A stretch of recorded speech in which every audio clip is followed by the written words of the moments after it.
Welcome to another session of Game of Thrones. This is Season 7, Episode 4, The Spoils of War. They open with Jaime Lannister talking to Bronn of the Blackwater after they came from the fight with Lady Tyrell. Then we move on and we have Cersei in the Iron Bank.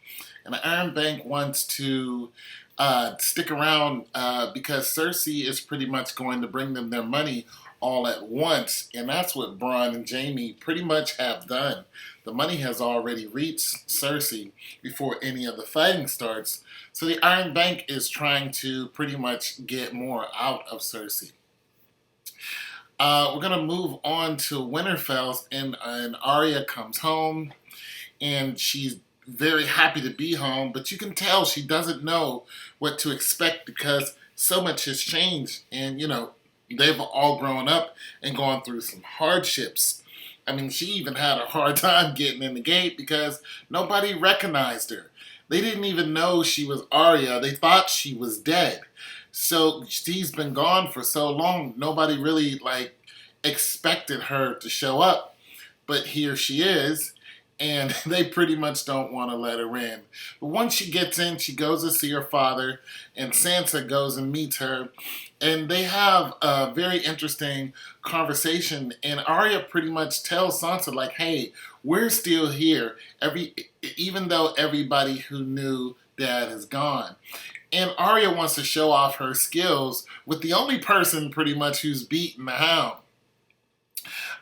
So she promises not to cut Lady Brienne, but Brienne gives her the boot because she is a large woman, and but the fight ends up being a draw.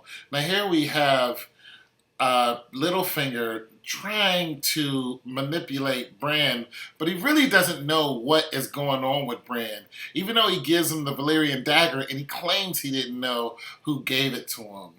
Here we have Missandei pretty much saying many things happen between her and Grey Worm, and the Queen is trying to figure out, what does many things mean? Anyways, we go on to where Jon and Sir Davos is asking Missandei about her freedom and just pretty much wondering, are you really free? What kind of queen is she? Nonetheless, Theon shows up and he's looking for the Queen's help to go get Arya. We know Theon is kind of a wimp, but we also know Theon is a doggone good fighter. After all, he is a Greyjoy. He grew up fighting regardless of who he was fighting for. He just, just got broken down as Reek for a while, but we all knew that he was going to go after his sister in some kind of way. I just didn't expect him to come for the Queen and ask for help. Here we are, Jon and the Queen are looking at Dragonglass, and Jon pretty much says he's found all that he needs, but he's found more. There we have pictures of the God's Eye and a bunch of symbolism, and he's pretty much telling Queen Daenerys, look, we all need to fight together because the children were fighting against these guys here, the White Walkers, the children and the men together. So we need to fight together, and I hate the fact that she asked Jon to bend the knee.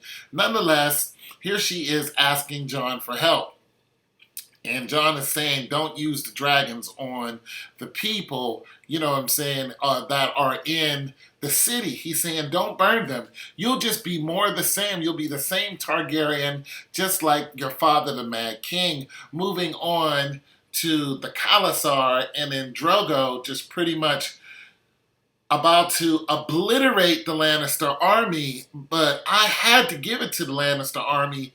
There's, 40,000 of the Khalasars bearing down on them, and the Lannister army is you know what? We're going to hold our own. I mean, they couldn't run even though they were near King's Landing, but they were we're going to hold our own.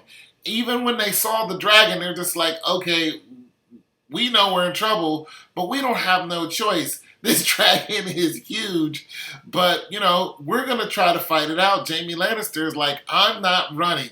I'm not leaving my army. Jaime doesn't want to be Oathbreaker again. He's forget that. Let's go right now. And I think that's one of Jaime's fears is the way he's looked at. And here we have Tyrion finally realizing the destruction of the dragons. and he's seeing not only his brother, who he still loves, in trouble, but he's seeing the whole Lannister army. These are people that he knows. He's not against all these people. He's just pretty much against Cersei because Cersei thinks he killed her son. But he sees the destruction of the dragons.